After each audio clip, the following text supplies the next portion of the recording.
ጤና ይስጥልኝ ውድ ቻናሌ ቤተሰቦች እንደምን ቆያችሁ?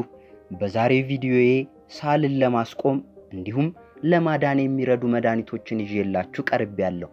እስከ ቪዲዮ መጨረሻ አብራችሁኝ ቆዩ። ለዚህ ቻናል አዲስ ከሆናችሁ ሰብስክራይብ በማድረግ ቤተሰብ ይሁኑ። ይህ ቪዲዮ ከተመቻችሁ ላይክ፣ ለሌሎች ሰዎች ይጠቅማል ብላችሁ ካሰባችሁ ሼር ያድርጉ። እንዲሁም በዚህ ቻናል ላይ የሚለቀቁ ቪዲዮዎች በፍጥነት እንዲደርሳችሁ የደውል ምልክቷን ይጫኑ። ሳል በተለያዩ ምክንያቶች ሊከሰት የሚችል ህመም ሲሆን ከዚህ የሳል ህመም ሊያድኑ የሚችሉ መድኃኒቶችን እንደሚከተለው አቀርባለሁ። አንደኛ፣ ዝንጅብል ለሳል። ዝንጅብልንና ነጭ ሽንኩርትን በእኩል መጠን ያዘጋጁ። በመቀጠል አንድ ላይ በማድረግ ይውቀጡት።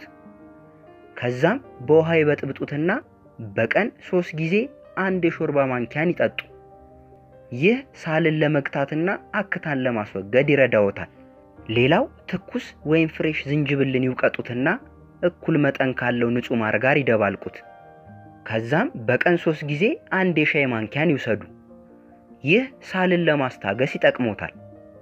ለሳል ህመም የዝንጅብል ሻይ ውስጥ ማርን በመጨመር መጠጣትና ይህንንም ድርጊት በቀን 3 ጊዜ ለጥቂት ቀናት መጠጣት ከሳል ህመም ለመዳን ፍቱን መድኃኒት ነው።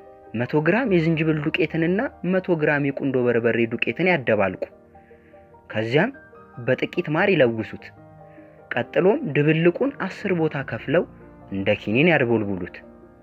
በቀን ከ4 እስከ 6 ኪኒን እንደ ከረሜላ አላምጦ መዋጥ ሳልን ከማስታገሱም ባለፈ በከባድ ሳል ሳቢያ የቆሰለ ደረትና ሆድ ህመምን ለመፈወስ ይጠቅሞታል። ሁለተኛ፣ እርድ ለሳል። ግማሽ የሻይ ማንኪያ የእርድ ዱቄትን በአንድ ብርጭቆ ውሃ ውስጥ በጥብጦ እየተጉመጠመጡ መጠጣት። ይህ ፍቱን መድኃኒት ሲሆን አንድ አነስተኛ የእርድ ጉማጅን እንደ ከረሜላ መምጠጡም ለሳል ፈውስን ይሰጦታል። ሌላው ደግሞ የታመሰ ሩብ የሻይ ማንኪያ የእርድ ዱቄትን ከ2 የሻይ ማንኪያ ማር ጋር አደባልቆ በቀን ከ3 እስከ 4 ማንኪያ መውሰድ ለከባድ ሳል ፈውስን ይሰጣል። ሶስተኛ፣ ቀይ ሽንኩርት ለሳል። ቀይ ሽንኩርቱን ደቀቅ አድርገው ይክተፉት ወይም ይፍጩት። በመቀጠል 1 ተኩል የሻይ ማንኪያ የሚሆን የተፈጨውን ቀይ ሽንኩርት ከ1 የሻይ ማንኪያ ንጹህ ማር ጋር በማዋሃድ ይውሰዱት። ይህ አጣዳፊ ሳልን ለመፈወስ ይረዳዎታል። አራተኛ፣ ነጭ ሽንኩርት ለሳል። 3 ፍሬ ነጭ ሽንኩርትን ያዘጋጁ። በመቀጠል ደቀቅ አድርገው ይፍጩት ወይም ይክተፉት። ከዛም ከማር ጋር በማዋሃድ በጥሬው በባዶ ሆዶ ጠዋት ይውሰዱት። ይህንን ተግባር ከህመሙ እስኪያገግሙ ድረስ መውሰድ ይችላሉ። ሌላው መንገድ ደግሞ 2 ወይም 3 ራስ ነጭ ሽንኩርትን በአንድ ብርጭቆ ውሃ ማፍላትና 1 የሻይ ማንኪያ የናና ቅጠል ውህድን መጨመር። በመቀጠል በደንብ ማዋሃድና ውህዱ እስኪቀዘቅዝ መጠበቅ። በመጨረሻም የቀዘቀዘው ውህድ ላይ ጥቂት ማር በመጨመር መጠጣት። ይህ ለሳል ፍቱን መድኃኒት ነው።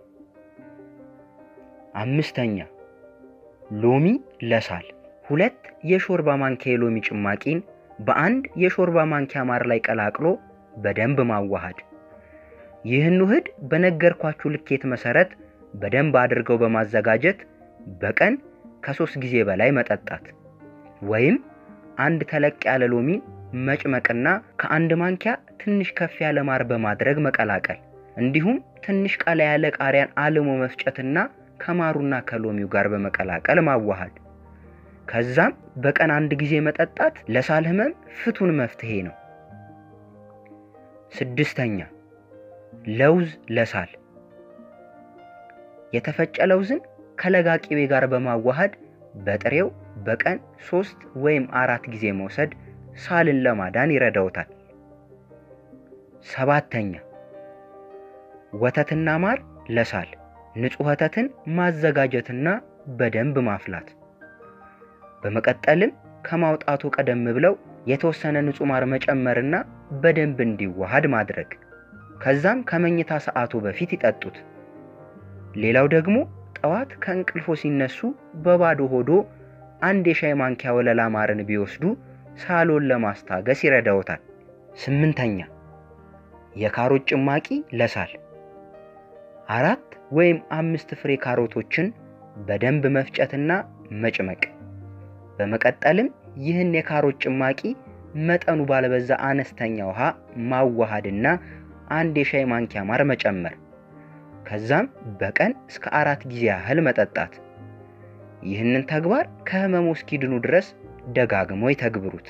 የሳል በሽታን ለማዳን በጨዋማ ውሃ ጉሮሮን መግመጥመጥ፣ ፍሬሽ የወይን ጭማቂን ከ1 የሻይ ማንኪያ ማር ጋር በማዋሃድ መውሰድ፣ ውሃን በማፍላት እንፋሎቱን መታጠን ወይም ወደ ውስጥ መሳብ፣ ትኩስ ሾርባን በማዘጋጀት መመገብ። 1 የሾርባ ማንኪያ በርበሬንና 2 የሻይ ማንኪያ ማርን ከ1 ኩባያ ሙቅ ውሃ ጋር በማዋሃድ መውሰድ ሌሎቹ የሳል ህመምን ለማዳን የሚረዱ መድኃኒቶች ናቸው። ከላይ የዘረዘርኩላችሁ መድኃኒቶች ተፈጥሯዊና ምንም የጎንዮሽ ጉዳት የሌላቸው በመሆኑ መድኃኒቶቹን በመጠቀም ጤናውን ያገኙ የሚል መልእክቴን እያስተላለፍኩ የዛሬውን ቪዲዮዬን እዚህ ላይ ያበቃው። ያላችሁን ማንኛውንም አስተያየትም ሆነ ጥያቄ ኮሜንት መስጫው ላይ ጻፉልኝ። ይህን ቪዲዮ ሰብስክራይብ ሳያደርጉ ከሆነ የተመለከቱት ሰብስክራይብ እንዲያደርጉ እየጋበዝኩ በሌላ አዲስ ቪዲዮ እስከምንገናኝ ቸር ቆዩ።